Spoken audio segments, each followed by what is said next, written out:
کہ آپ دیکھیں کہ میں نے ابھی آپ کو بتایا ہے کہ کچھ 125 بندے نماز دین قبول کیا، اور اس میں اکثر نوجوان تھے۔ پہلے 5 سالوں میں وہ کس طرح قائم اور دائم رہے، بلکہ ہر قسم کی قربانیاں دی، میں آپ کے سامنے ڈھیر رکھوں گا۔ تو 13 سال میں اس دعوت کا کیا اثرات ہوئے قریش پر، یہ پہلی بات ہے۔ اگر نہیں سمجھیں گے تو آپ پوری زندگی میں دعوت کا فریضہ انجام دینے میں کامیاب نہیں ہوں گے۔ میری بات سمجھ رہے ہیں نہیں آپ رہے؟ جی سر جی، جزاک اللہ۔ بات سمجھ آ رہی ہے؟ جی جی۔ اچھا، اس کے بعد آپ صلی اللہ علیہ وسلم تشریف لے گئے مدینے میں، اور جب آپ نے ہجرت فرمائی ہے تو آپ کا گھر محاصرہ ہو چکا تھا، اور آپ کے قتل کا منصوبہ نافذ ہونے جا رہا تھا، اللہ نے ناکام کر دیا۔ اب مدینے والوں نے کیا کمالات دکھائے ہیں کہ دعوت کی قبولیت کے بعد جو قربانیاں انہوں نے دی ہیں، اللہ اکبر۔ اب آپ سوچیں کہ اللہ کے رسول صلی اللہ علیہ وسلم نے فرمایا جو انصار مدینہ کے خلاف دل میں نفرت رکھتا ہے وہ اپنے مسلمان ہونے کا یقین نہ کرے۔ کتنا بڑا اعزاز ہے کہ ہمارے ایمان کا تقاضا ہے کہ ہم قدر کریں انصار مدینہ کی، جو قربانیاں انہوں نے دی ہیں دین کے لیے، جس طرح دین کو غالب کرنے کے لیے انہوں نے جد و جہد کی ہے، تاریخ اس کا کوئی مقابلہ پیش نہیں کر سکتی۔ یہ بات آپ سمجھ رہے ہیں نہیں سمجھ رہے؟ جی سر جی، بالکل۔ تو اگر میں اور آپ نہ سمجھیں کہ اس کے اثرات مدینے میں انصار پر کیا ہوتے، اور تیسری بات، 3 قبیلے یہودی آباد تھے، بنو قینقاع، بنو نذیر اور بنو قریظہ، اور وہ پورے مدینے کی سیاست کو، معاشرت کو، معیشت کو کنٹرول کرتے تھے۔ یہ صحابہ جو تھے رضوان اللہ تعالی علیہم اجمعین، یہ ان کے مظاہرے تھے۔ اور جب نبی کریم صلی اللہ علیہ وآلہ وسلم نے ہجرت فرمائی تو انہوں نے یہی سمجھا کہ بھائی یہ بلا رہے ہیں ہمارے مظاہرے، تو وہ نبی کریم صلی اللہ علیہ وسلم کیا کر لیں گے، نعوذ باللہ۔ ان کو تو ہوش اس وقت آئی جب اللہ تعالیٰ نے فتح دی بدر میں، تو چونک گئے کہ اوہ ہو، قریش مار کھا گئے ان سے، ان کا تو کوئی ہمیں حل کرنا چاہیے۔ پھر دیکھ لیں انہوں نے کیا کوششیں کی، کس طرح نبی کریم صلی اللہ علیہ وآلہ وسلم نے اللہ کے حکم کے مطابق ان کو کس طرح وہاں سے مدینے سے ڈسلاج کیا۔ اگر یہ نہیں سمجھا تو پھر یہ 3 پیجز میں تو انہوں نے کچھ بھی نہیں لکھا، اس حوالے سے لکھا ہے کاش یہ باتیں تو نہیں لکھی ہوئی۔ کاش آپ پڑھ سے، آپ نے نہیں پڑھا۔ آپ کسی کتاب کو ناقدانہ انداز میں پڑھیں کہ مجھے کیا سمجھنا تھا اور اس کتاب میں کیا دیا ہوا ہے۔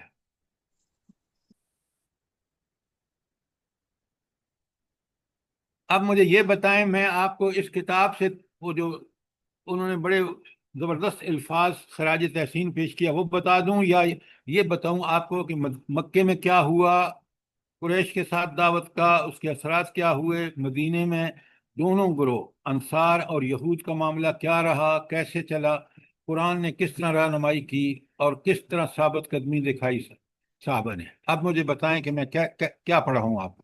سر جی، یہ دعوت کی کامیابی کے جو اثرات ہیں ادھر سے ہی پڑھا ہے نا، 611 پیج سے۔ سر کتاب یہ سے پیچھے پڑھا ہوں یا سب جو پڑھ میں کے آئے ہیں، جی نہیں سر، یہ کتاب سے سب نہ پڑھ پڑھائیں۔ کے آئے ہیں سر، پیچھے سارے حالات پڑھے ہیں نا۔ نہیں، آپ کی بات ذرا مجھے سمجھ نہیں آ رہی تھی، آپ کیسے پڑھنا میرا چاہیں گے؟ کہنا ہے کہ سر کتاب سے نہیں پڑھنا چاہتے۔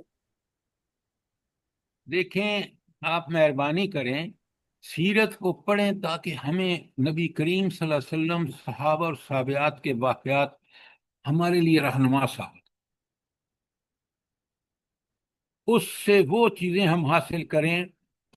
ابھی ہماری ایک بہن پوچھ رہی تھی کہ یہ مختلف واقعات کیا اچھا ہوتا کہ ایک ہی صورت میں آ جاتے، انہوں سے کسی نے سوال کیے، انہوں نے جواب ٹھیک دیا، اور جواب اسی وقت سمجھ آتا ہے کہ جیسے جیسے حالات تھے نبی کریم صلی اللہ علیہ وسلم صحابہ اور صحابیات کے مکے میں مدینے میں، اسی کے حساب سے قرآن ان کو گائیڈ کرتا رہا، اور ان کو یقین تھا کہ یہ اللہ کے احکامات پہ عمل کریں گے، کامیابی ہماری ہوگی، کافروں کی ہرگز نہیں ہو سکتی۔ اس لیے یہ سورہ آراف ہو، سورہ ہود ہو، سورہ شعراء ہو، سورہ نمل ہو، یہاں صاف بتایا کہ صرف کامیاب کون ہوئے؟ اللہ کے رسول اور ان پر ایمان لانے والے۔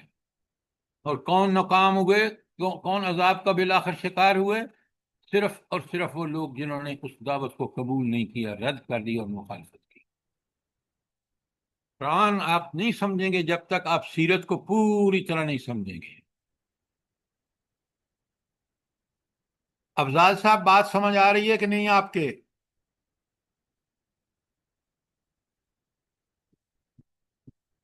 جی سر۔ یہ بات جو میں آپ سے کہہ رہا ہوں بالکل ٹھیک بات ہے یا نہیں؟ جی جی بالکل صحیح ہے سر۔ اچھا، اب میں آپ کے سامنے اس کی تھوڑی سی تفصیلات بھی بیان کروں گا، اور آپ نے اس کو پوری طرح سمجھنا ہے اور سننا ہے بڑے ناقدانہ انداز میں، تاکہ میں اگر کہیں بھی ڈیویٹ کروں یا بات ٹو دی پوائنٹ نہ ہو قرآن و سنت کے مطابق، تو آپ مجھے فوراً پوائنٹ آؤٹ کریں۔ اب ہم چلتے ہیں، تاکہ آج ہم اس مضمون کو سمجھنے کی کوشش کرتے ہیں کہ نبوت کا زمانہ ہم نے دیکھنا ہے۔ آپ نے نبی کریم صلی اللہ علیہ وآلہ وسلم کو نبوت 40 سال میں ملی، اور اللہ تعالیٰ جن لوگوں کو انبیاء کے لیے منتخب فرماتے ہیں نا، ان کی بالکل ایسی تربیت ٹریننگ ہوتی ہے کہ وہ معصیتوں سے دور رہتے ہیں۔ اور نبی کریم صلی اللہ علیہ وآلہ وسلم کا یہ حال تھا کہ آپ نبوت سے پہلے بالکل مشہور تھے اس مکے کے ماحول میں کہ آپ صادق بھی ہیں اور امین بھی ہیں۔ یہ بات آپ ایگری کرتے ہیں نہیں کرتے؟ جی سر۔ جی سر۔ بالکل صحیح۔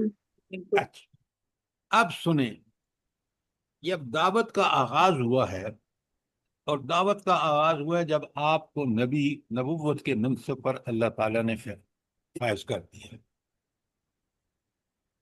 اچھا، نبوت کا مقصد کیا ہوتا ہے؟ ہر نبی کا اللہ تعالیٰ کا مبعوث فرمانے کا مقصد کیا ہے؟ پہلے وہ آپ کو بڑا کلیئر ہونا چاہیے۔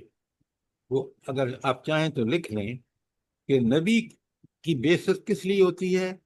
کہ اللہ تعالیٰ کا پیغام اس قوم کو پہنچانا اللہ تعالیٰ کا مقصود ہوتا ہے۔ وہ نبی کے ذریعہ وہی پہنچاتا ہے کہ لوگ کیا کریں؟ نمبر ایک، اپنے غلط عقیدے اور عمل کو چھوڑ کر اللہ کے بندے بن جائیں۔ کیوں؟ ورنہ زمین میں بڑا فساد ہوگا، جیسے آج آپ دیکھ رہے ہیں، امت مسلمہ کو دیکھ لیں، فساد کی انتہا دیکھ لیں۔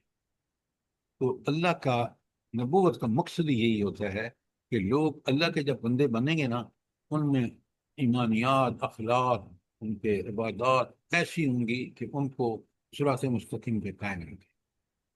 اگر وہ اللہ کے اس پیغام سے انکار کریں گے، جزوی انکار کریں یا کلی انکار کریں، معاشرہ فساد زدہ ہوگا۔ اس بات سے بھی آپ ایگری کرتے ہیں؟ جی سر۔ اچھا، اب آپ اگر غور فرمائیں تو مکہ جب حضور نبی کریم صلی اللہ علیہ وسلم کی بعثت ہوئی ہے نا، اس وقت کون لوگ تھے جن کے پاس دین کی امامت تھی؟ جلدی بتائیں۔ یہود کے پاس۔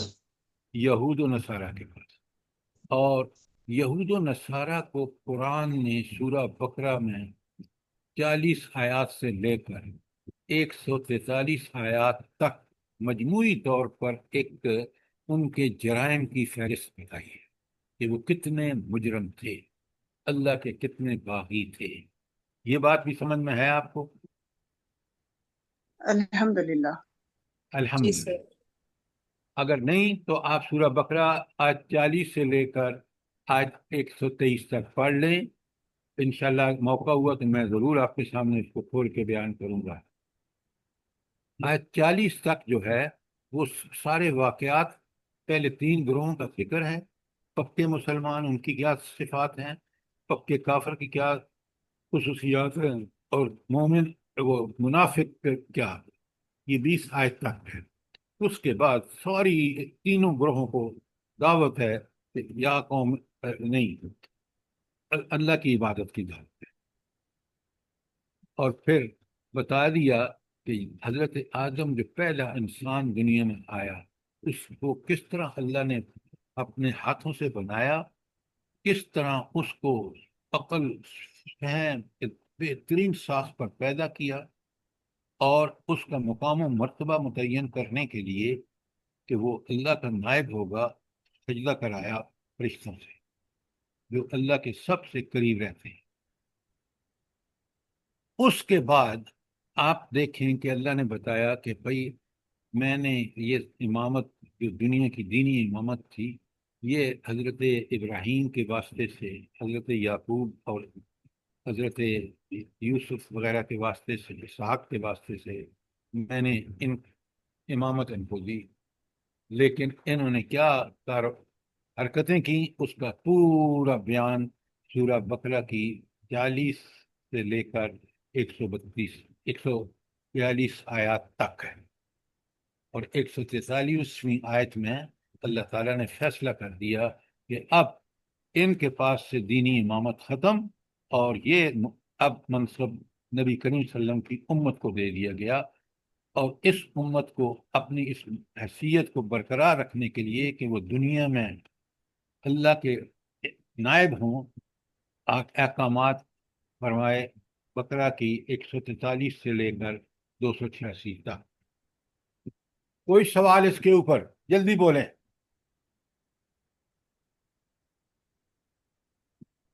اب آپ دیکھیں کہ اللہ تعالیٰ نے دنیا میں ٹائم ٹو ٹائم، پہلا انسان جو حضرت آدم علیہ السلام تھے وہ نبی بھی تھے، اللہ ان کو وحی بھی بھیجتے تھے، اللہ ان کو گائیڈ بھی کرتے تھے۔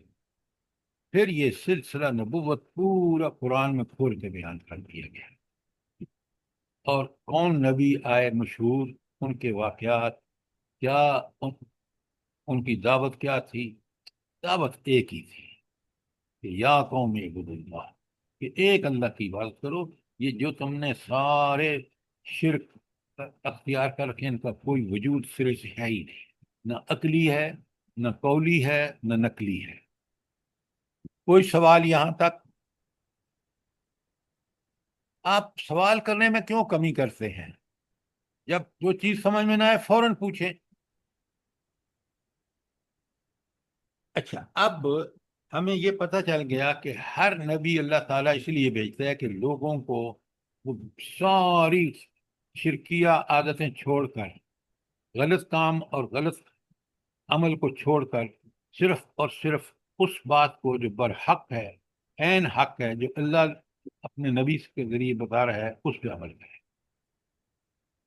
اب کافر مخالفت کیوں کرتے ہیں اس بات کی؟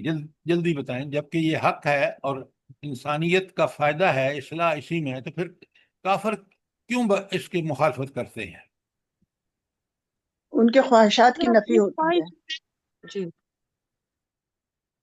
وہ دنیا دارالامتحان ہے نا، پہلے اس بات کو سمجھیں۔ تو اس دارالامتحان میں کامیابی کے لیے آپ کو صرف اور صرف اللہ تعالیٰ کی اطاعت اور پیروی کرنی ہوگی جو اس کا رسول لے کے آیا ہے۔ اگر آپ اس پہ عمل کریں گے تو آپ کے لیے بشارت ہے، دنیا اور آخرت میں کامیابی ہے، تاریخ گواہ ہے اس پہ۔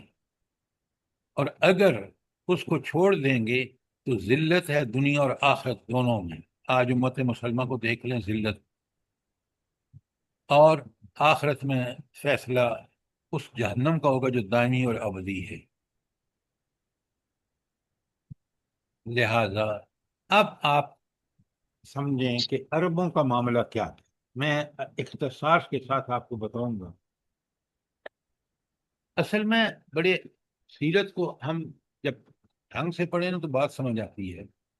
پہلے 3 سال کوئی کافروں نے اعتراض نہیں کیا۔ کیوں؟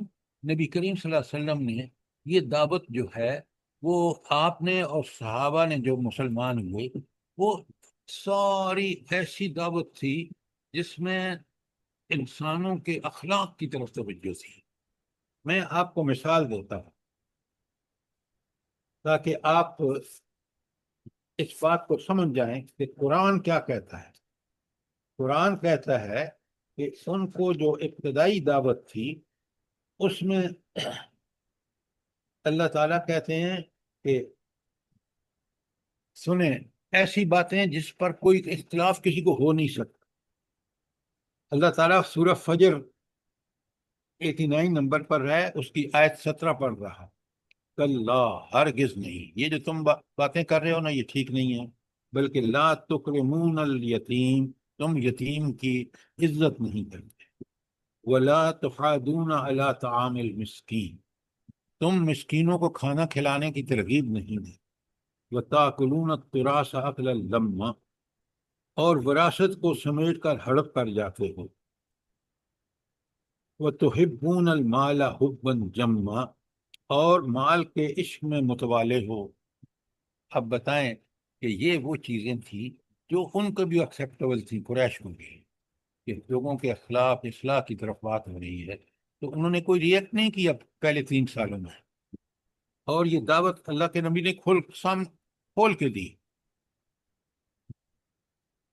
اچھا پھر دیکھیں کس طرح کی یہ دعوت ہے. اور اب وہ جو آپ سوال کر رہی تھی نا ہماری بہن، کہ دیکھیں کس طرح ان کو اس وقت کے حالات کے مطابق قرآن اس لیے ایک صورت میں نہیں آیا کہ تاکہ حالات اور وقت کے مطابق اللہ وہی ارشاد فرماتے ہیں.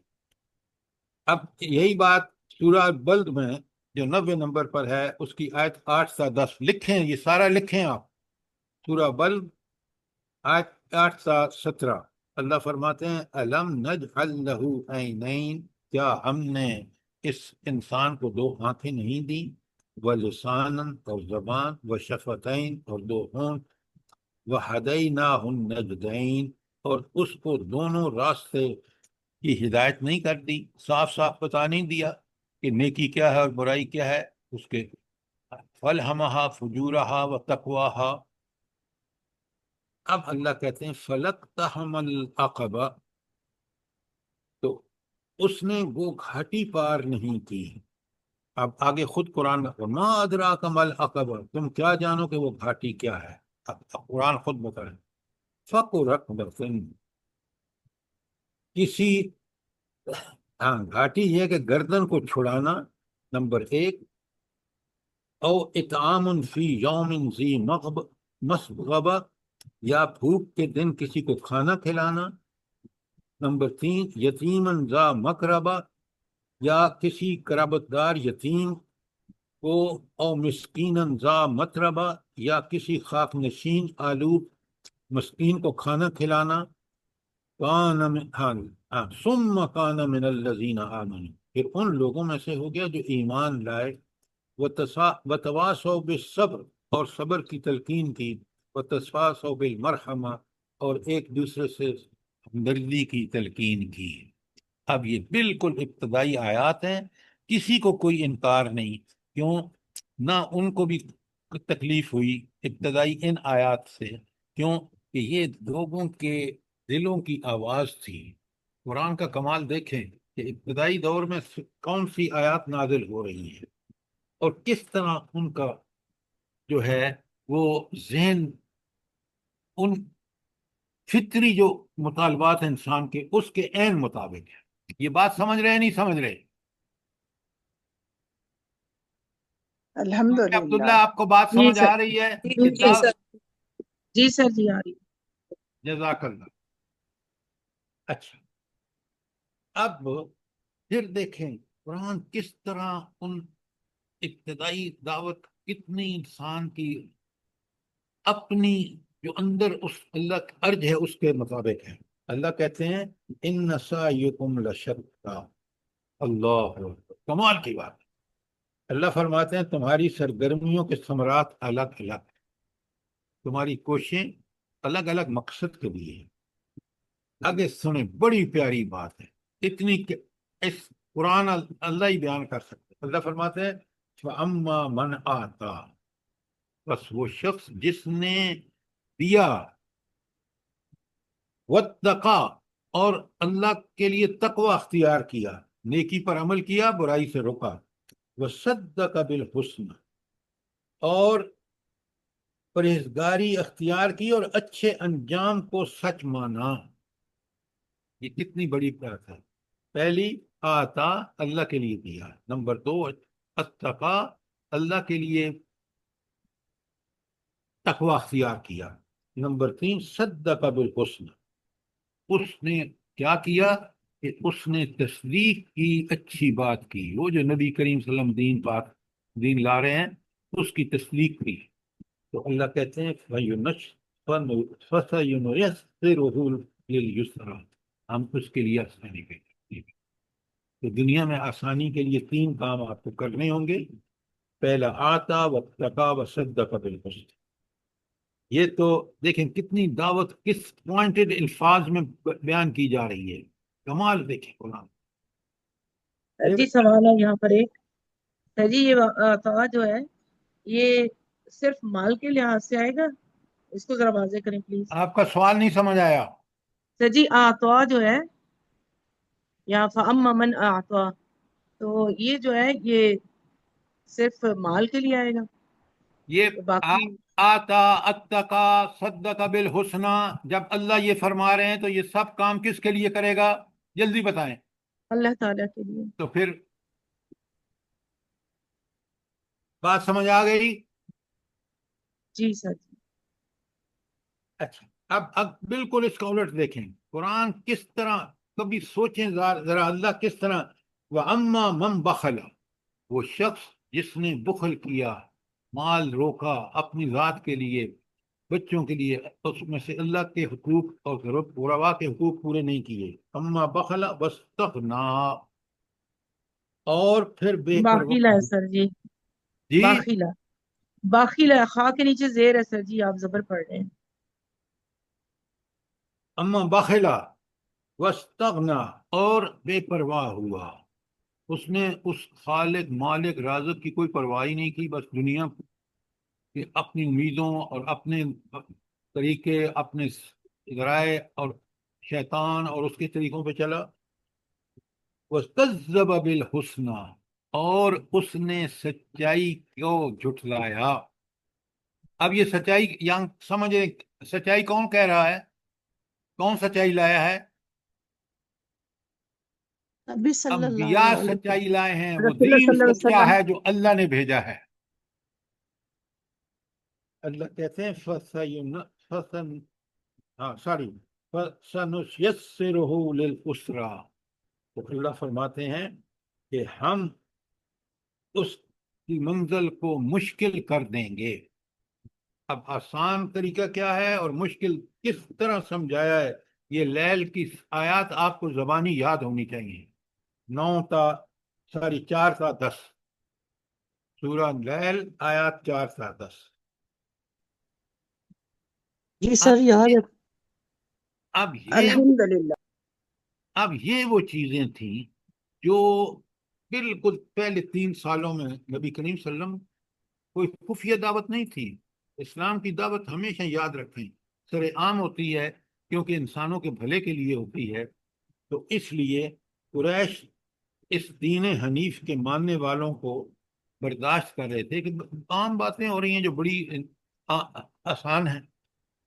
مسئلہ تو اس وقت شروع ہوا کہ جب آپ نے سر عام دعوت دینی شروع کی۔ اچھا، سر عام دعوت کب شروع کی نبی کریم صلی اللہ علیہ وسلم نے؟ جلدی بتائیں۔ سورہ شورہ کی 3 آیت سال پر۔ ایکسیلنٹ نادرہ بھابی، سورہ شورا کی آیت 214۔ سب سے پہلے حکم ہوا کہ وَأَنذِرْ عَشِيرَتَكَ الْأَقْرَبِينَ، اور اپنے قریبی رشتہ داروں کو ڈرائیے۔ اب اس وقت ایک موقع تھا جو لوگ استعمال کرتے تھے کہ پر چڑھ جاتے تھے کوئی صفا جو برابر میں پہاڑ تھا اور آواز لگاتے تھے، وہ کپڑے بھی پھاڑ دیتے تھے۔ نبی کریم صلی اللہ علیہ وسلم نے یہ کام نہیں کیا، لیکن بالکل اسی میتھڈ کو استعمال کیا، اس میں جو خرابیاں تھیں ان سے بچ کر۔ اب جب بلا کے اور آپ نے جو کوئی صفا پر دعوت دی ہے وہ ذرا آپ کتابوں میں پڑھ لیں، آپ کو سمجھ آ جائے گا کہ آپ انتظار کیا ہوتا ہے. کہ نبی کریم صلی اللہ علیہ وسلم نے ان کو بتایا کہ دنیا کا ایک ایک عمل جو تم کر رہے ہو یہ اللہ کے سامنے پیش ہوگا، برا ہوگا تو اس پہ سزا ملے گی، اچھا ہوگا تو اللہ تعالیٰ آپ کو جزا دیں گے. یہ بات جب ان کو بتائی گئی، اور پھر اس کے بعد سورہ الحجر میں جو آیت آئی ہے، آپ کو پتہ ہے کیا ہے سورہ الحجر کی آیت؟ جلدی بتائیں.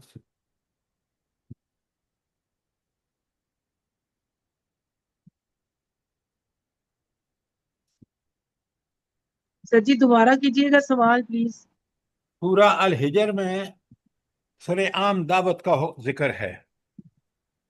پہلی میں نے آپ کو بتائی ہے، یہ اپنے خاندان والوں کو سورہ شورا کی 216، اور سورہ الحجر میں اللہ تعالیٰ نے نبی کریم صلی اللہ علیہ وسلم کو فرمایا کہ اب سر عام دعوت دو.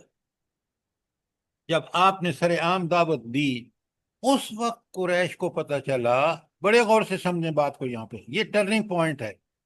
3 سال بعد جب سر عام دعوت دی سورہ حجر کے مطابق، تو کفار کو نہ پتہ چلا کہ بھائی ہم تو پوری دنیا سے کٹ جائیں گے. یہ کہہ رہے ہیں کہ ایک اللہ کی عبادت کرو، ہمارے تو ایک ایک ہر قبیلے کے بت جدا ہیں، 360 بت تو ہم نے وہاں رکھے ہیں.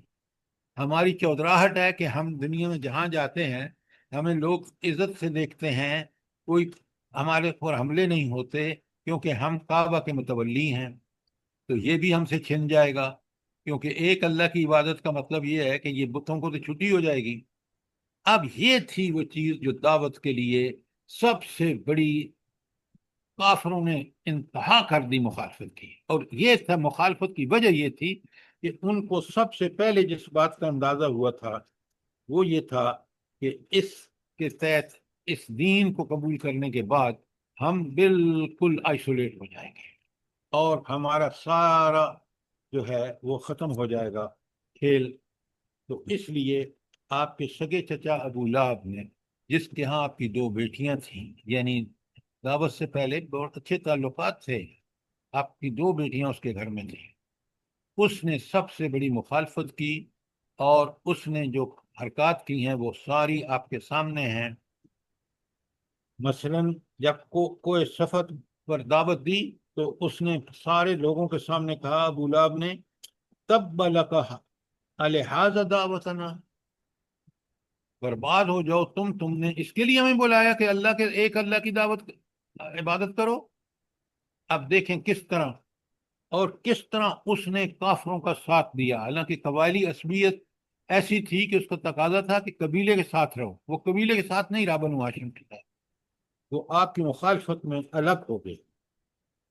اور دوسرے روز جب دعوت دی آپ صلی اللہ علیہ وسلم نے سارے قریش کو گھر پر، بنو ہاشم کو، اس وقت بھی اس نے اٹھ کے کھڑا ہو گیا اور پھر اس نے چیخنا چلانا شروع کر دیا، اور پھر وہ لوگ منتشر ہو گئے. اس طرح اس نے دونوں دعوتیں جو خاندان کے لیے تھیں، ایک کوہ صفا پر اور ایک گھر میں دعوت پر، دونوں جو ہیں اس نے ہلہ گلا مچا کر اور قریش کو اس بات پر آمادہ کر لیا کہ بھائی ہماری بہتری اسی میں کہ اس دین کو فروغ نہ ملے، ہماری چودراہٹ خراب نہ ہو.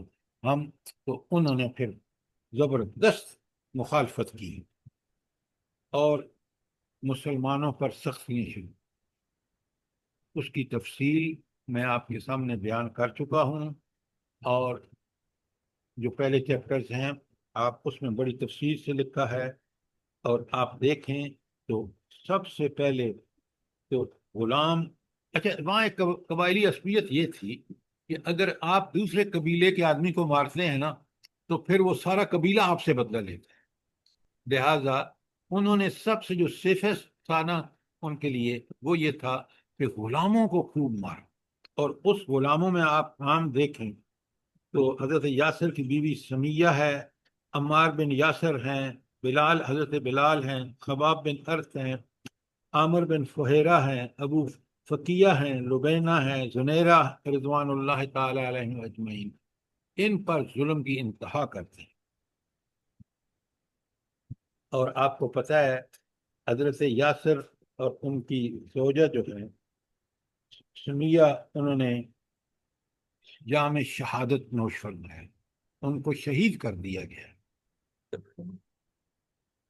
اچھا، یہ منظر جب صحابہ نے دیکھا ہوگا کہ وہ کیا کہہ رہی ہیں حضرت سمیہ، جب ان کی پیٹ میں وہ نیزہ ہوا ہے، موت کے خون کے فوارے پھوٹ رہے ہیں، اس وقت کیا کہہ رہی ہیں بھلا؟ فزت بربی بربی کعبہ۔ اللہ اکبر! آپ اس منظر کو سامنے لائیں، پھر دیکھیں کہ ایمان والوں کو کیا اس سے طاقت ملی ہوگی۔ فزت برب کعبہ، رب کعبہ کی قسم میں کامیاب۔ یہ کیوں کہہ رہی ہیں؟ جلدی بتائیں۔ نبی جنت کریم، میں جنت اپنا میں مقام حاضر نظر ہو۔ آ گیا تھا۔ آپ سنیں ذرا، آپ سیرت کو نہیں پڑھتے، قرآن اور حدیث کو غور کیا کریں، پڑھتے ضرور ہیں، غور کیا کریں۔ وہ اس لیے کہہ رہی ہیں کہ حضور نبی کریم صلی اللہ علیہ وسلم نے فرمایا کہ خون کا پہلا قطرہ شہید کا گرتا ہے زمین پر، اللہ اس کو جنت میں اپنا مقام دکھا دیتے ہیں۔ اب یہ دنیا میں ایک غلام عورت جنت میں اپنا مرتبہ دیکھ کے، مقام و مرتبہ دیکھ کے، اس کی عظمتیں دیکھ کے کہتی ہیں فزت برب کعبہ، رب کعبہ کی قسم میں کامیاب ہو گئی۔ ذرا آپ دیکھیں کس قدر یقین ہے ان کو، کیونکہ وہ دیکھ رہی ہیں آنکھوں سے۔ اللہ اکبر! یہ ہے دعوت، اس کے قبول کرنے کا، یہ ہے قربانیاں دینے کا فائدہ۔ آپ نوٹ فرمائیں ذرا۔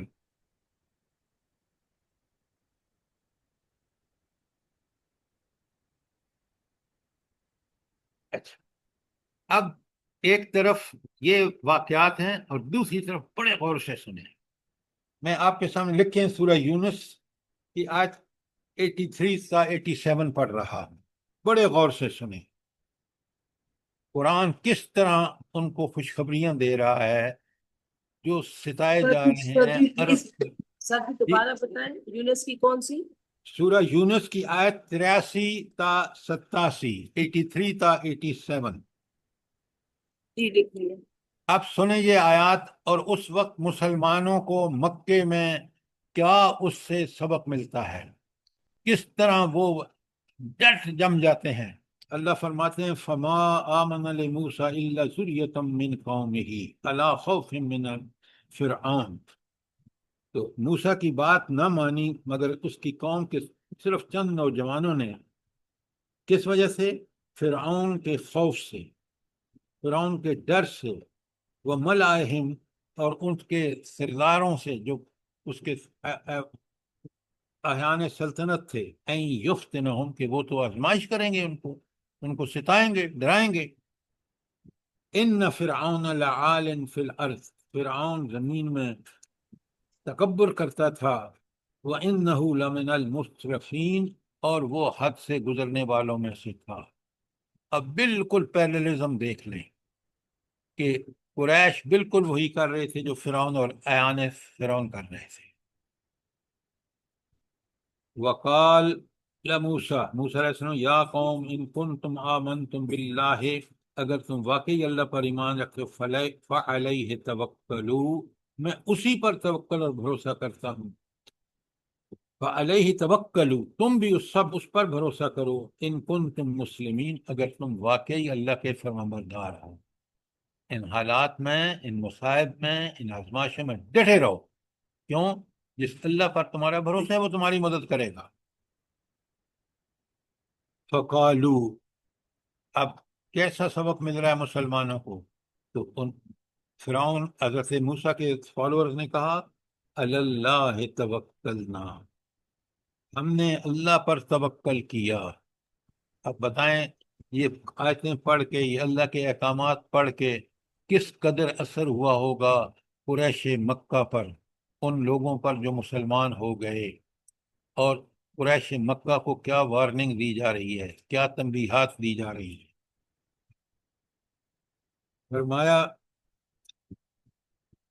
فقالو، تو موسیٰ علیہ السلام کے فالور نے کہا علی اللہ توکلنا، ہم اللہ تعالیٰ پر توکل کرتے ہیں۔ ربنا لا تجعلنا فتنة لقوم الظالمین، اے اللہ ہمیں اب آزمائش نہ بنانا اس ظالم قوم کے حوالے سے. اللہ اکبر. ونجنا برحمتک من القوم الکافرین. اب ظالمین اور کافرین یہاں کون ہے بلا؟ جو موسیٰ علیہ السلام کی دعوت کا انکار کر رہے تھے.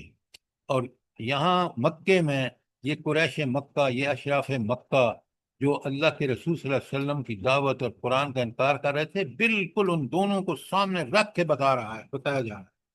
وَأَوْحَيْنَا إِلَىٰ مُوسَىٰ، اور ہم نے موسیٰ علیہ السلام کی طرف وحی کی، وَأَخِيهِ، اور اس کے بھائی ہارون کی طرف سے، أَن تَبَوُّوا لِقَوْمِكُمَا بِمِصْرٍ بَيُوتًا، کہ اپنے گھروں کو جو ہے وہ آپ قبلہ کر لیں.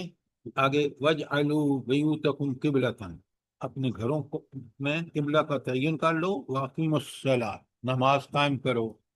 وَبَشِّرِ الْمُؤْمِنِينَ، اب یہ بتائیں نا، اتنے دو الفاظ ہیں. بشر المومنین، کیا مطلب ہے اس کا؟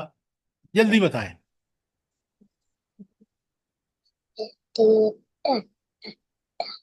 کیا آپ قرآن پڑھتے ہیں؟ یہاں سر دو خوشخبری الفاظ میں کے لیے بتا دی. غور سے سنیں. اللہ بتا رہا ہے کہ یہ جو ایمان والے ہیں، یہ جو مصیبتیں برداشت کر رہے ہیں حضرت موسیٰ کے ساتھ ہی، ان کو خوشخبری دے دو کامیابی کی.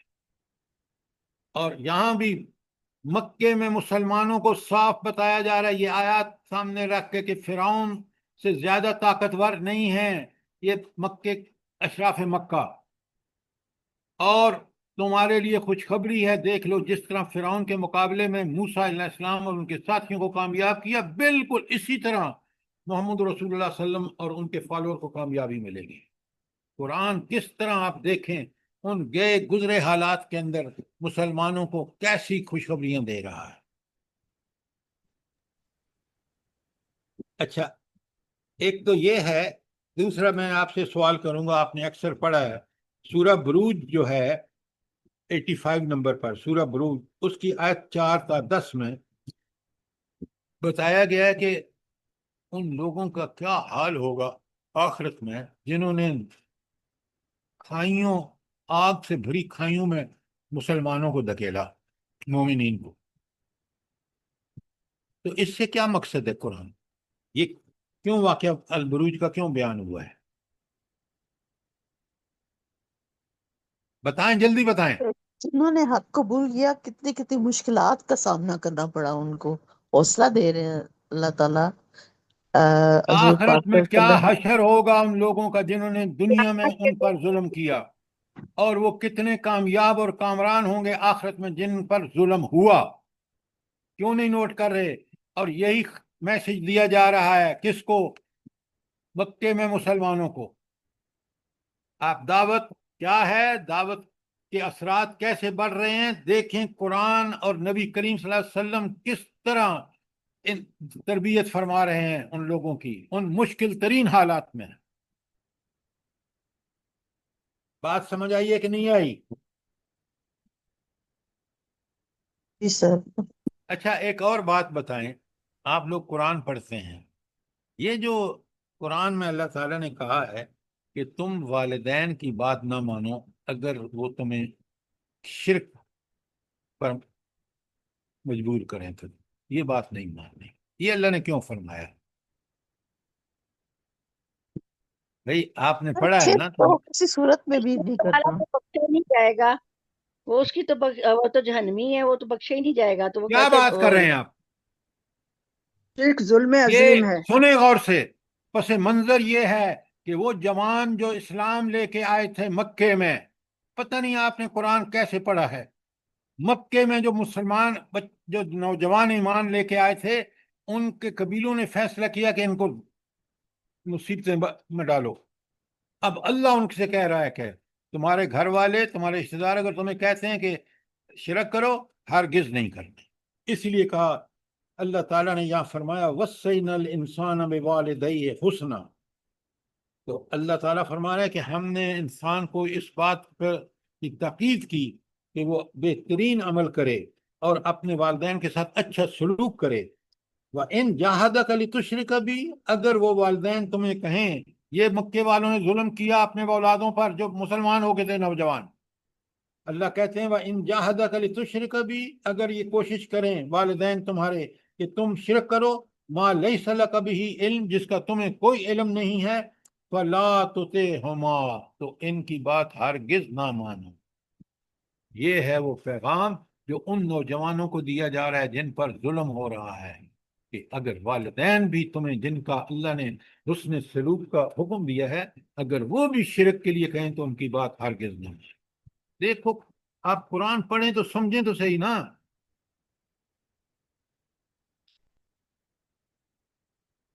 اللہ تعالیٰ فرماتے ہیں آگے، فلا تطعہما فأنبئکم بما کنتم تعملون الی مرجعکم، میرے پاس تم نے آنا ہے، میں تمہیں بتاؤں گا تم نے کیا کیا دنیا میں۔ والذین آمنوا وعملوا الصالحات لندخلنہم فی الصالحین۔ آپ بتائیں کہ یہ آیات، یہ سورہ عنکبوت کی آیت لکھیں، یہ سورہ عنکبوت کی آیت 29، سورہ نمبر عنکبوت کا 29 ہے، اور آیتیں 8 اور 9۔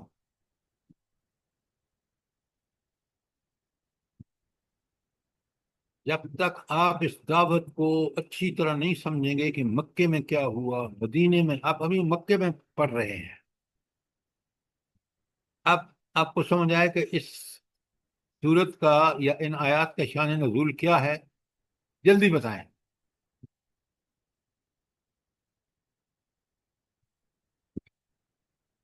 کوئی جواب نہیں آپ کی طرف سے آ رہا۔ جی میں سر سمجھ آ جی رہی ہے۔ سر جی، مصعب بن عمیر کی والدہ نے جس طرح ان کو نکال دیا تھا گھر سے، آپ واقعے کو چھوڑیں، آپ بالکل ٹھیک کہہ رہے ہیں، میں آپ سے 100%، لیکن ان آیات کا شان نزول ہمیں پتہ ہونا چاہیے کہ ان مسلمانوں کو، ان بچوں کو ان کے والدین ستا رہے تھے، اور ان کو کہا جا رہا ہے اور اللہ کہہ رہا ہے، تو دیکھیں وہ کیسے مومن تھے صحابہ اور صحابیات، کہ انہوں نے اس پر عمل کا حق ادا کیا۔ آج میں اور آپ بالبلا اٹھتے ہیں کہ وہ جی فلاں مخالفت کر رہے ہیں، ہم کیا کریں؟ تو والدین کر رہے ہیں، گھر سے ہو رہی ہے، اللہ کا حکم ہے، ڈٹ گئے۔ اچھا، یہ تو اس کے علاوہ قریش کے بڑے گھٹیا سکنڈے سے، مثلا یہ جو لوگ کاروبار کر رہے تھے نا، اور وہ مسلمان ہو چکے تھے، ان کے کاروبار ٹھپ ہو گئے، اس لیے کہ ان سے کوئی ڈیل ہی نہیں کرتا تھا۔ اور سب سے بڑا جو مسئلہ تھا وہ مزدوروں کے ساتھ۔ اب آپ کو پتہ ہے، حضرت خباب رضی اللہ تعالی عنہ جو تھے، وہ ایک لوہار کا کام کرتے تھے، اور ایک شخص تھا جس کا نام تھا عاص بن وائل، اس نے ان کو اجرت دینے سے انکار کر دیا، اور کہا میں تمہیں اجرت جب دوں گا جب تم محمد رسول اللہ صلی اللہ علیہ وسلم کا انکار کریں تو میں دے دوں گا۔ انہوں نے کہا یہ بات ہو ہی نہیں سکتی، جب تک زندہ ہوں یہ میں انکار نہیں کر سکتا۔ اللہ، کیسا ایمان ہے دیکھیں ذرا۔ انہی خباب بن ارت کو جب یہ ہجرت کرتے ہیں نا مدینے کو، کاش آپ سمجھیں، کاش ان واقعات کو پڑھیں، آپ غور کریں، تو وہ انہوں نے ساری ان کی جائیداد واداد مشرکین مکہ نے قبول کی۔ انہوں نے کہا کہ تم نے یہاں کمائی ہے، یہ سارا پیسہ جتنا آپ کا مال ہے ہم قبول کریں۔ سر یہ تو غلام تھے، باب بن عرب۔ سلمان اور فارسی کا غلام واقعہ ہے تھے، یہ۔ غلام تھے، یہ کاروبار کرتے تھے لوہار کا، کمائی کرتے تھے، اور اس یہ کمائی سے جو کچھ مال بنایا تھا وہ قبضے میں لے لیا مشرکین مکہ نے، اور اس یہ کے واقعہ تو بغیر سلمان فارسی۔ یہ خباب بن ارس کا واقعہ ہے بھائی، کہ سلمان فارسی تو مکے میں آئے نہیں تھے، وہ تو مدینہ کی طرف گئے تھے۔ پہلے سوچ کے تو بولے نا خدا کے لیے۔ اب جب ان کے مال پہ قبضہ کر لیا تو یہ بغیر مال کے مدینہ ہجرت کی، اور حضور نے فرمایا تم نے بڑا فائدے کا سودا کیا ہے، اللہ اللہ کے لیے چھوڑا ہے نا، قیامت میں جنت میں اللہ پتہ نہیں آپ کو کیا کیا دے گا، سبحان اللہ و بحمدہ۔ یہ تھا تربیت، قرآن اور نبی صلی اللہ علیہ وسلم کس طرح تربیت کر رہے ہیں۔ اچھا، سر جی یہ واقعہ عبد الرحمن بن عوف رضی اللہ عنہ کے ساتھ بھی تھا. اچھا اب آپ پڑھیں نا مہربانی کر کے دوبارہ، پھر مجھ سے بات کریں.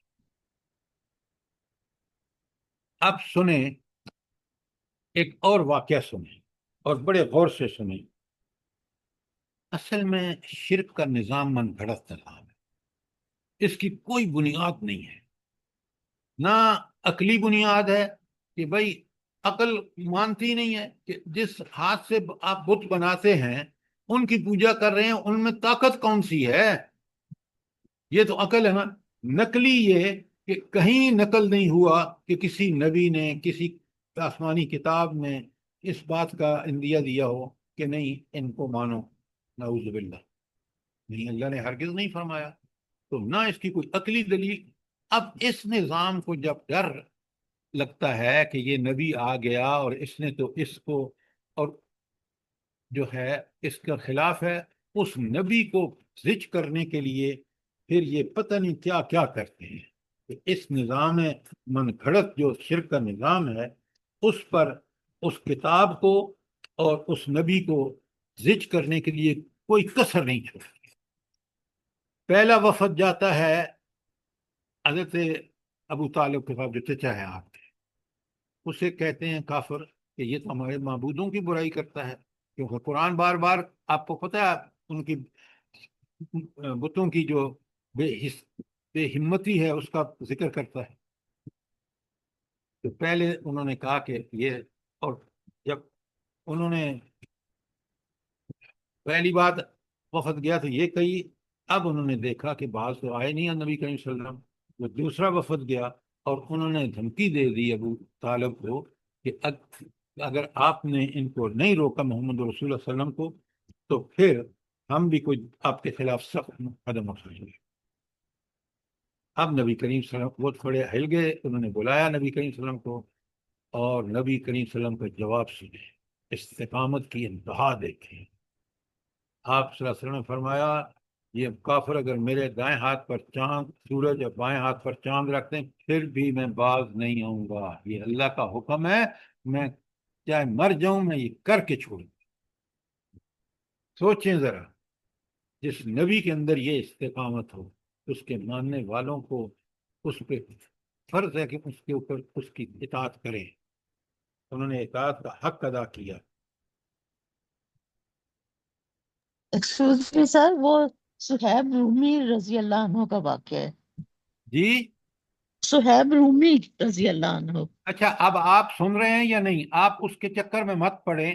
ایک صحابی کا واقعہ تھا جو میں نے آپ کے سامنے بیان کیا. اب اس کو واقعے کو سمجھ لیں اور آپ سمجھیں کہ وہ کس قدر ثابت قدم تھے. صحابہ اور صحابیات جب جی ان سر. کو ان مصائب کا واسطہ پڑا تھا. آپ یہ بات سمجھ رہے ہیں یا نہیں سمجھ رہے؟ بالکل سمجھ رہے ہیں سر.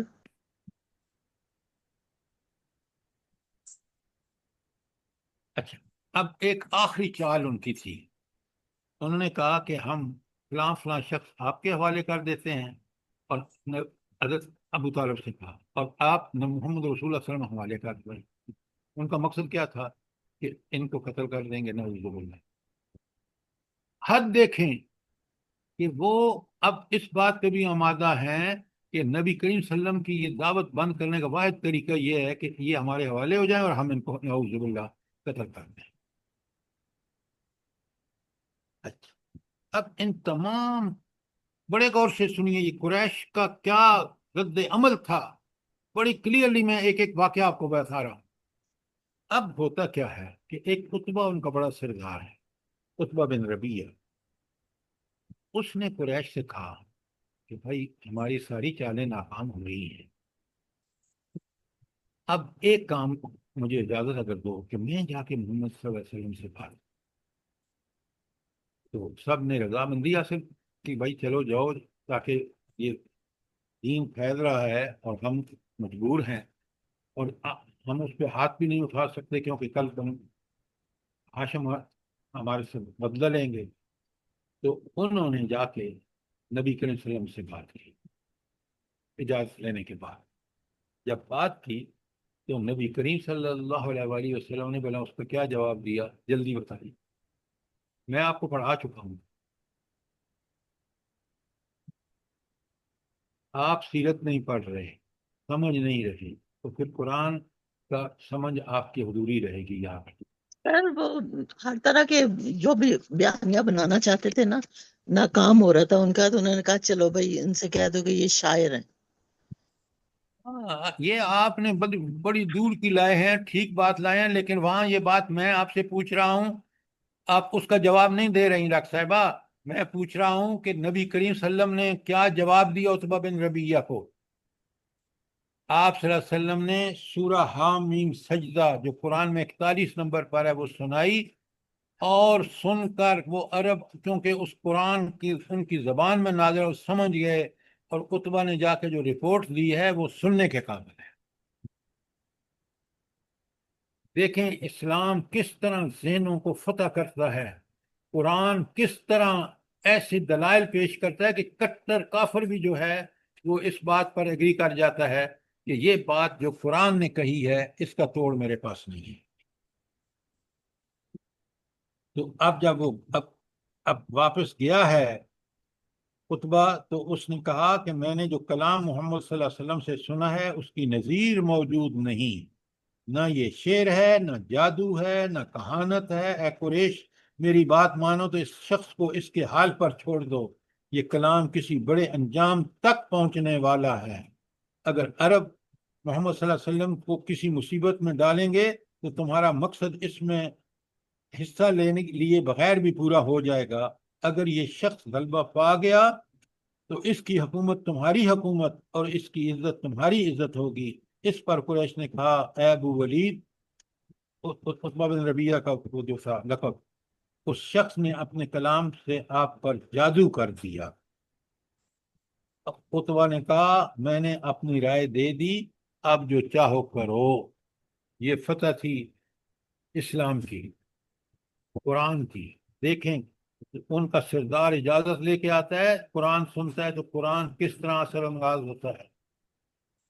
یہ دراصل مکے میں جو فتح تھی وہ اللہ کی اس قرآن کی فتح تھی، اس کے دلائل تھے جس نے ان کو لاجواب کر دیا، جس نے مسلمانوں کے اندر ایمان ایسا پختہ، ایسا راسخ اور ایسا پکا کہ وہ ٹس سے مس نہیں ہوئے، سارے انہوں نے حربے استعمال کر دیے.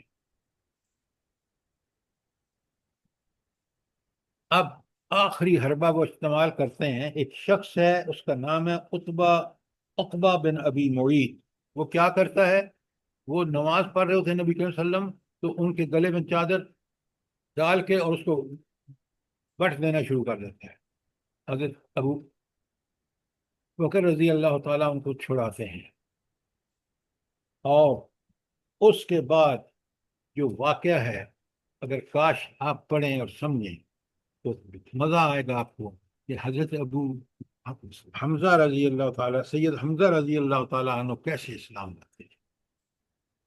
بڑا زبردست سردار ہے، بڑا عزت والا، شکار کھیل کے آتا ہے تو ان کو بتاتی ہیں ایک خاتون جو ایک لونڈی ہیں عبداللہ بن جدعان کی، وہ بتاتی ہیں کہ کس طرح آج ابو جہل نے گالیاں دی ہیں حضرت ابو محمد رسول اللہ صلی اللہ علیہ وسلم. تو آپ کے چچا شکار سے واپس آ رہے ہیں، وہ سیدھے جاتے ہیں حرم میں اور وہاں بیٹھا ہوا ہے ابو جہل، اور وہ اس کو جو کہتے ہیں اور سنے غور سے، انہوں نے سیدھا جا کے تیر کمان، وہ تیر جو تھا نا اس کو مارا اس کے کمان میں تھے. اور اب یہ بہت بڑا دو قبیلوں کو تصادم آنے جا رہے تھے، اور لوگوں نے بیچ بچاؤ کرایا تو حمزہ کا اندر کا انسان جاگ اٹھا. اس میں انہوں نے کہا جس کو تم نے گالیاں دی لو میں اس پر ہی مان گیا. یہ تو بجلی بن کے گرا بنو ہاشم، ان کا ایسا سردار ایک مومن ہو گیا، ایمان لے آیا. ذرا دیکھیں یہ وہ چیزیں ہیں جو ہمیں دعوت اور اس کے اثرات کا ٹھیک ٹھیک پتہ دیتی ہیں. ہم سطحی چیز پر پڑھ لیتے ہیں اور کبھی ہمیں سوچا نہیں کہ اس دین کے اندر کیا کچھ ہے. اچھا، اب ایک اور واقعہ ہوتا ہے، ذرا دیکھیں ایک واقعات کو دیکھیں کہ قریش کتنے بے بس ہوتے ہیں. اچھا، ایک شخص ہے عبد مناف، وہ قریشی سردار ہے، اور وہ کہتا ہے کہ میں آج نبی کریم صلی اللہ علیہ وسلم کو جب وہ سجدے میں جائیں گے نا تو میں ان کو ایسا سبق سکھاؤں گا کہ وہ یاد رکھیں. اب جب یہ گیا اور اس نے یہ حرکت کرنا چاہی تو اس نے ایک اونٹ دیکھا جو اللہ کا طرف سے مدد تھی، اور اونٹ آڑے آ گیا، اور وہ کہتا ہے اس کی کوہان اور اس جیسے دانت میں نے کبھی نہیں دیکھے، اور وہ لپک کر مجھے کھانے کو آیا جس سے میری حالت غیر ہو گئی. اب آپ بتائیں کہ یہ سارے واقعات اس دعوت کے اثرات ہیں جو اللہ کی طرف سے اس کی کامیابی کا باعث بنے. سر جی یہ ابو جہل تھا جس نے کہا تھا کہ میں پتھر لے کے تو آپ صلی اللہ علیہ وسلم جب سجدے میں جائیں گے سوری تو میں سوری سر کو آپ چلوں بالکل ٹھیک کہہ رہے ہیں، بالکل. سر کو چلوں. یہ پڑھنے کا انداز صحیح، پڑھنے کا والوں کو پتہ ہے، میں نے غلط کہا. بالکل یہ ابو جہل تھا، اس نے ڈینگ ماری تھی کہ میں یہ کروں گا، اور اس کو یہ واقعہ پیش آیا. اچھا، اب ذرا بڑے غور سے سنیں کہ پہلے تو قریش کے قرآن پر کیا اعتراضات ہیں. دیکھیں یہ قرآن کس طرح کھول کے بیان کر رہے ہیں. پھر میں آپ کے سامنے رکھوں گا کہ نبی کریم صلی اللہ علیہ وسلم پر کیا اعتراضات ہیں. کیوں؟ جب دعوت کے اثرات کا تو پتہ ہی نہیں چل سکتا جب ہم قرآن اور نبی کریم صلی اللہ علیہ وسلم کے ان واقعات کو سامنے رکھ کے دیکھیں نہیں. اچھا، اب ذرا سنیں قرآن پر ان کے کیا اعتراضات ہیں. مثال سنیں، لکھیں سورہ مدثر کی آیت 32 تا 37. سورہ مدثر آیت 32 تا 37. کلا والقمر، ہرگز نہیں، جو باتیں تم بتا رہے ہو نا، بنا رہے ہو، نہیں وہ ٹھیک نہیں ہے. والقمر، اور گواہی پیش کرتا ہوں چاند کی جس کو روز دیکھتے ہو. واللیل اذا ادبر، اور اس رات کی جو جب وہ پلٹے. والصبح اذا اسفر، اور صبح جب وہ روشن ہو جائے. ان العہد الکبرى، ایک ہاں نذیر للبشر. تو اب قرآن کا ساری قسموں کے بعد یہ بتایا جا رہا ہے کہ لِإِنَّ أَحْدَ الْكُبَرِ، کہ یہ ایک بڑی بات ہے، نذیر للبشر، جو انسان کو ڈراتی ہے، دھمکاتی ہے. لمن شاء منکم، تم میں سے جو چاہے، ان یتقدم، چاہے تو آگے بڑھے، او یتأخر، یا پیچھے ہٹ جائے، انکار کر دے. تو قرآن وہ فیصلہ کن کلام ہے کہ جاؤ تو مان لو، مانو گے تو جنت اور دنیا میں اللہ کی تائید ہے ان سے، اور اگر انکار کرو گے تو انذار کہ تم پھر. اور پھر دوسری جگہ فرمایا اذا السماء انفطرت، جب آسمان پھٹ جائے گا. اذا الکواکب انتصرت، جب ستارے مان پڑ بکھر جائیں گے. واذا البحار فجرت، جب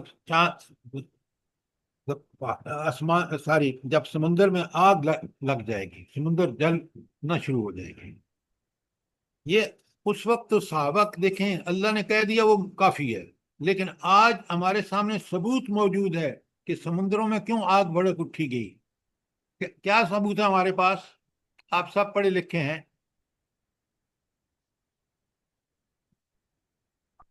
جی پانی H2O کا مرکب ہے، ایک گیس وہ آکسیجن اور آکسائڈ گیسز سے سمندروں میں ملا. جنگ ہو رہی ہے. آپ نے ٹھیک کہا، پانی ہائیڈروجن H2O، اس کا کمپوزیشن ہے ہائیڈروجن کا ایک ایٹم اور آکسیجن کے 2 ایٹم.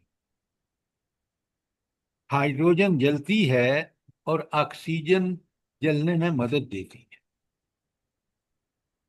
تو اب خود سوچیں گے جب اللہ تعالیٰ اس کو ہائیڈروجن اور آکسیجن میں پاڑ دیں گے تو وہاں سمندروں میں آگ جلے گی نہیں جلے گی؟ کبھی کیا کریں کہ آج اللہ تعالیٰ کہتے ہیں نا کہ میں تمہیں ایسی دلائل اور نشانیاں پیش کروں گا کہ تمہیں ایمان لانا پڑے گا.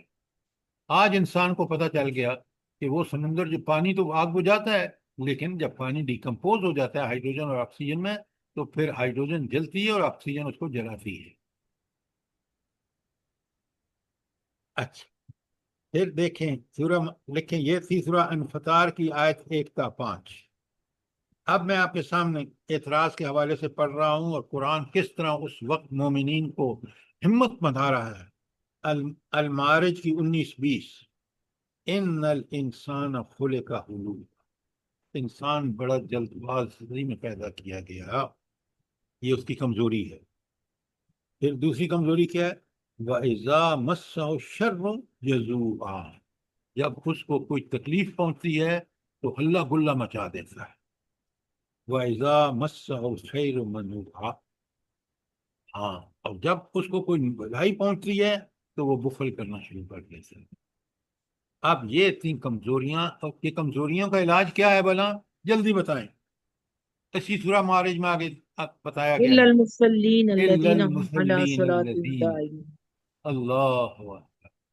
تو قرآن نے کہا کہ اے انسانوں، اے لوگوں جو ایمان لائے ہو، یہ کمزوریاں ہیں، یہ کمزوریاں جو بتائی ہیں یہاں، ان کو دور کرنے کا طریقہ بھی قرآن نے کھول کے دکھا دیا.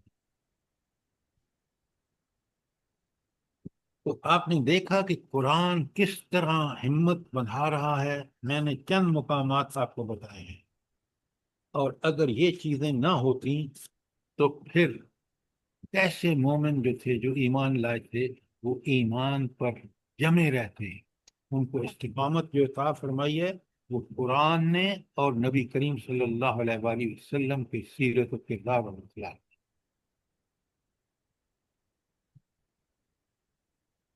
اچھا اب اگر آپ ایک اور چیز نوٹ فرمائیں، ان کے درمیان قریش کو بڑے مسئلہ کھڑا ہو گیا کہ یہ جب دعوت پیش کریں گے نبی کریم صلی اللہ علیہ وسلم، جو مکے میں زائرین آئیں گے حج کے لیے یا ویسے عمرے کے لیے، تو پھر تو بڑا مسئلہ کھڑا ہو جائے گا، کیونکہ اس میں تو بڑی صداقت ہے. تو انہوں نے ایک میٹنگ کی. اس میٹنگ میں یہ دعوت اور اس کے اثرات کے پوائنٹ سے بڑا امپورٹنٹ ہے. اس میٹنگ میں انہوں نے کہا کہ بھائی ایک بجائے اس کے کہ ہم ان لوگوں کو کوئی بات کہے، کوئی بات کہے، بلکہ ہم سب کافر مل کے ایک ہی بات کہیں، اور ایسی بات ہو جس پہ وہ لوگ جو ہیں وہ نبی کریم صلی اللہ علیہ وسلم سے نعوذ باللہ متنفر. ان کی میٹنگ ہوئی، اس میں آپ دیکھیں گے کہ بڑی بڑی باتیں ہوئی کہ یہ کہو، یہ کہو، جادوگر کہو، کہن کہو، فلانا کہو. ان ہر ایک نے ریجیکٹ ہوتا جاتا رہا کہ بھائی نبی کریم صلی اللہ علیہ وسلم کو جادوگر کیسے کہہ سکتے ہیں، آپ کہاں کیسے کہہ سکتے ہیں، وہ تو ایسی عقل کی باتیں کرتے ہیں، ایسی انسانی فطرت سے باتیں کرتے ہیں متعلق جو انسان کو بالکل برحق نظر آتی ہے. جب کوئی فیصلہ نہ ہو سکا تو پھر آخر انہوں نے فیصلہ کیا کہ یار ایک کا بات تو ہو سکتی ہے کہ ہم کہیں وہ جادوگر ہے. کیوں کہ ان کا جو کلام سنتا ہے نا، وہ اس پر جادو جیسا اثر ہو جاتا ہے، اور پھر وہ مسلمان ہو جاتا ہے اور پھر اس سے مڑ کے نہیں دیتا.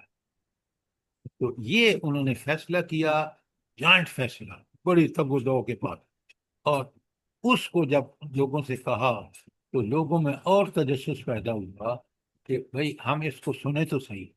تو اس سے بھی اسلام کا تعارف خود کافروں کے پروپیگنڈے نے کر دیا.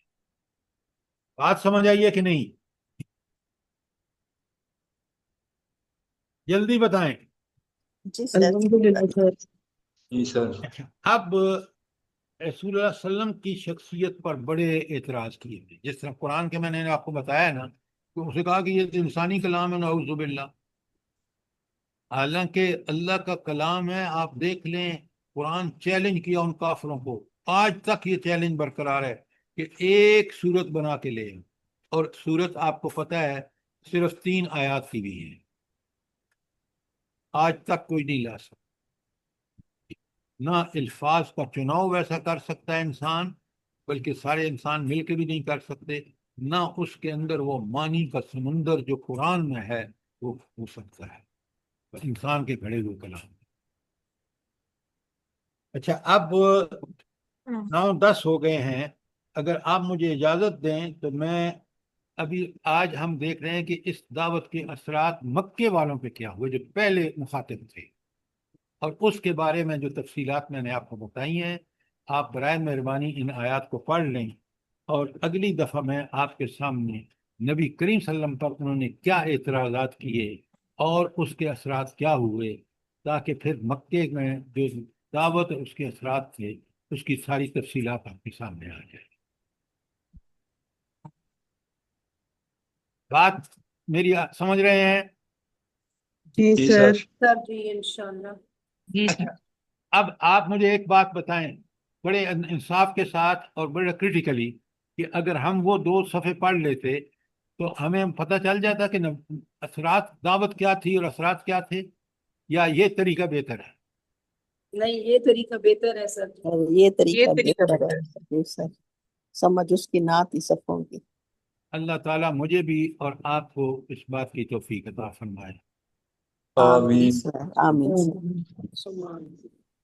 تو انشاءاللہ پھر اگلے سیٹرڈے کو یہاں سے اس کو دیکھیں گے کہ قریش کو دعوت جو پہلے مخاطب تھے انہوں نے نبی کریم صلی اللہ علیہ وآلہ وسلم پر کیا اعتراض کیے، قرآن میں موجود ہیں، ان کا جواب بھی قرآن میں موجود ہے، وہ ساری چیزیں انشاءاللہ اگلی دفعہ دیکھیں گے۔ انشاءاللہ۔ انشاءاللہ ربنا سر۔ تقبل منا انك انت السميع العليم وتب علينا انك انت التواب الرحيم۔ جزاک اللہ۔ آمین۔ جزاک اللہ سر۔